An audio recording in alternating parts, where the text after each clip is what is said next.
కులగణన పత్రాలకు సంబంధించి మీ party MLC అంటే నిప్పు పెట్టిన పరిస్థితి కనపడుతుంది. చెత్తపుట్టలో ఇది జానారెడ్డి సంబంధించిన ఇది సర్వే అని చెప్పేసి కూడా మాట్లాడుతున్నారు.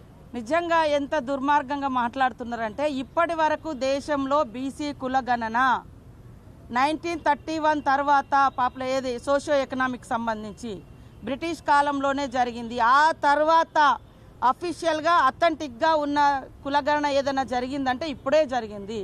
అది ఇల్లు పోయి సర్వే చేసిర్రు. మరి గవర్నమెంట్ అధికారులను పంపించి సర్వేలు చేయించడం ఏడ తగ్గింది. ఇక మా పార్టీ కాదా ఆయన డిసైడ్ చేసుకోవాలి. ఇప్పుడు నా బాధ, ఎందుకంటే నేను కూడా మల్లన్న కోసం చాలా కష్టపడ్డాం, పనిచేసినాం.